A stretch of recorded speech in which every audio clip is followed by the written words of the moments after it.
নমস্কার। আজকে আমি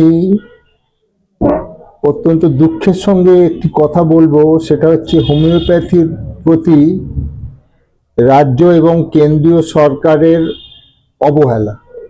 আর এই অবহেলার জন্যেই আস্তে আস্তে এই হোমিওপ্যাথি শিক্ষা ব্যবস্থাটাকেই প্রায় তুলে দেওয়ার মুখে এনে হাজির করেছে দুই সরকারের নীতি।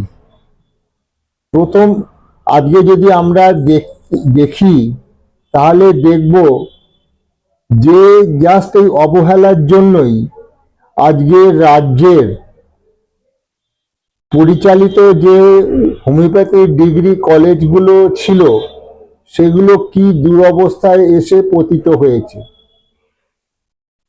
এই বছরে পিসিএম হসপিটাল এবং কলেজ তার 100 বছর পালন করতে চলেছে, অথচ অত্যন্ত দুঃখের বিষয় যে পিসিএম কলেজ এবারে ছাত্র ভর্তির কোনো অনুমতি পায়নি। একই অবস্থা হয়েছে সাঁইথিয়া এবং খড়গপুর, এবং সাঁইথিয়া সম্ভবত আমি ভুল বলছি, খড়গপুর এবং মেদিনীপুর কলেজের। এবং বাকি যে 3টে কলেজ আছে, যেমন সাঁইথিয়া, বর্ধমান এবং নিতাইচরণ, এদেরও ছাত্র সংখ্যা অর্ধেক করে দেওয়া হয়েছে। মেদিনীপুর কলেজ সরকারি কলেজ, সেটাও তার ছাত্র ভর্তির সংখ্যা অর্ধেক করা হয়েছে। এগুলো প্রথম যে কলেজগুলোর নাম বললাম, এগুলো হচ্ছে নন গভর্নমেন্ট কলেজ। গভর্নমেন্টে যারা আগে ছিলেন, মানে এর আগের সরকার, বামফ্রন্ট সরকার, তারা এই কলেজগুলোকে প্রাইভেট কলেজ বলে তকমা দিয়ে এদের অনুদান কিছুতেই বাড়াননি। বাড়ালেও যথাসামান্য বাড়িয়েছিলেন, কিন্তু তারা বাড়িয়েও যে অবস্থায় এনেছিলেন এবং তারা রেকারেন্ট গ্র্যান্টের মধ্যে এনেছিলেন, কিন্তু তৃণমূল সরকার এসে রেকারেন্ট গ্র্যান্টটাকেও নন রেকারিং গ্র্যান্ট করে সেই যে অনুদানটা সরকার দিত সেটাকে অনেকাংশে, প্রায় 1/10 কমিয়ে দিলেন। কিন্তু কলেজগুলোর খরচ কিন্তু কমেনি। তাদের যে ইনফ্রাস্ট্রাকচার চাপিয়ে দেওয়া হলো, সেই ইনফ্রাস্ট্রাকচারের ঠেলায় তাদের কিন্তু নাভিশ্বাস উঠেছে। এই কলেজগুলোতে যারা শিক্ষা দেবেন এবং শিক্ষা দেওয়ার সাথে জড়িত থাকবেন, অর্থাৎ শিক্ষক এবং অশিক্ষক কর্মচারীরা, এরা বঞ্চিত এবং বঞ্চিতই হতে থাকলেন। একটা এইসব কলেজে যারা শিক্ষা দিচ্ছেন বা যারা টেকনিক্যাল স্টাফ আছেন, তারা কি করে থাকবেন? তাদের যদি পেটের দুমুঠো ভাত ঠিক মতো সংকুলান না হয়, সরকার কিন্তু সেটা দেখছেন না। তাদের কি করে তাদের থার্ড বাক বজায় রাখবে, এই দিকেই তারা দৃষ্টি দিতে চাইছেন এবং বিভিন্ন রকমের কমিশন করে যাতে তারা কোনো রকম ভাবে ছাড় না পায় তার ব্যবস্থা করছেন। এতে মুখে তারা বলছেন আমরা আয়ুষের জন্য এই করেছি তাই করেছি, কিন্তু আয়ুষ কি একটা হাইপোথেটিক্যাল ব্যাপার? আয়ুষ চালাচ্ছে কারা? আয়ুষ শিক্ষা দিচ্ছে কারা? এখানকার শিক্ষক, শিক্ষাকর্মী এবং হাসপাতালের সঙ্গে যুক্ত স্টাফেরা। তাদের যদি ভরণ পোষণের দায়িত্ব সরকার না নেন, তাহলে কলেজগুলো চলবে কি করে? এনআইএইচ প্রতি কয়েকশো কোটি টাকা দিলেও কি তাদের সমস্ত দায়িত্ব কমপ্লিট হয়ে যাচ্ছে? এটা হয়ে গেছে সেই এইরকমই অবস্থা যে খেতে দেওয়ার কেউ নয়, কিল মারবার গোসাই। কি কেন্দ্রীয় সরকার কি রাজ্য সরকার, দুজনেই এই খেতে দেওয়ার কেউ নয়, কিল মারবার গোসাইয়ের ভূমিকা পালন করছেন। যখন বামফ্রন্ট সরকার ছিলেন, তারা এই কলেজগুলো কিন্তু কোনোটাই প্রাইভেট কলেজ মানে কি, যেখানে ব্যক্তিগত মালিকানাধীন কলেজ। এই কোনো কলেজই কিন্তু ব্যক্তিগত মালিকানাধীন কলেজ নয়।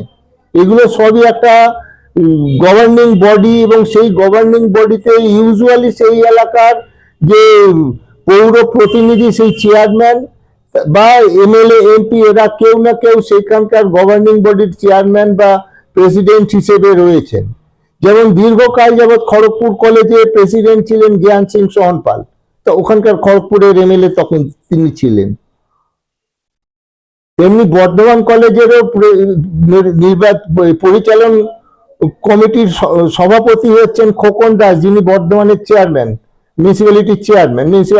মিউনিসিপ্যালিটি কর্পোরেশনের চেয়ারম্যান।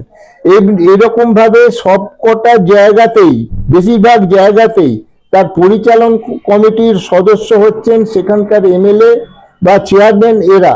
তা এটা তাহলে ব্যক্তিগত মালিকানাধীন কি করে হয়ে গেল? কিন্তু এদের কোনো রকম কোনো মানে আর্থিক সহায়তার কোনো জায়গা তারা রাখেননি। উল্টে এই কলেজগুলো মেনলি চলতো ছাত্র ভর্তির মাধ্যমে। সেইখানে ছাত্র ভর্তিটাকে তারা নিটের মাধ্যমে করে দিলেন। নিটের মাধ্যমে নিট কারা দেয়? নিট দেয় যারা অ্যালোপ্যাথি সিস্টেমে পড়তে আগ্রহী সেই সব ছেলেরা। আগে হোমিওপ্যাথি, নার্সিং, আয়ুর্বেদ, ফিজিওথেরাপি এর জন্য একটা আলাদা পরীক্ষা হতো, কিন্তু সেই পরীক্ষাটাকেও তারা তুলে দিলেন। ওই পরীক্ষাটা যখন হতো, তারা হোমিওপ্যাথি, আয়ুর্বেদিক, ইউনানি, এরা ফিজিওথেরাপি যারা পড়বে তারাই কেবল পরীক্ষাটা দিতেন। নিট করার ফলে কি হচ্ছে, যে নিট করার ফলে যারা অ্যালোপ্যাথি পড়তে চান তারাই অ্যাপ্লিয়ার করছেন, তারাই এই পরীক্ষা দিচ্ছেন, ফর্ম ফিল আপ করছেন। তাদের বিন্দুমাত্র আগ্রহ নেই হোমিওপ্যাথি শিক্ষা দীক্ষার জন্য, যার জন্য এই কলেজগুলো ছেলে পাচ্ছে না। না ছেলে পেয়ে এরা ঢুকে এদেরকে অনাহারে মৃত্যুর পথে সরকার ঠেলে দিচ্ছে।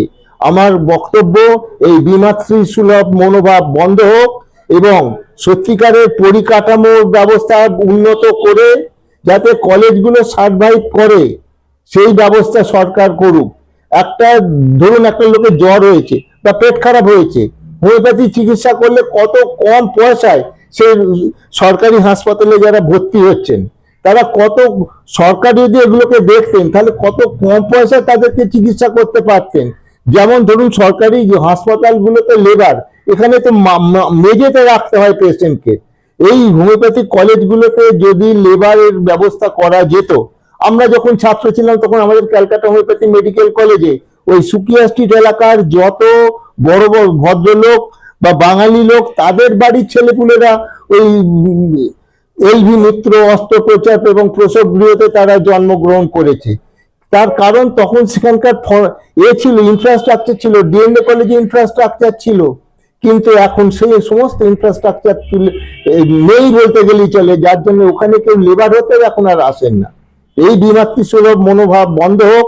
হোমিওপ্যাথির প্রতি সরকার যদি সত্যি আয়ুষকে দৃষ্টি দিতে চান তাহলে এই কলেজগুলোর প্রতি সরকার দয়া করে দৃষ্টি দিন। এইটুকখানি আমার বক্তব্য।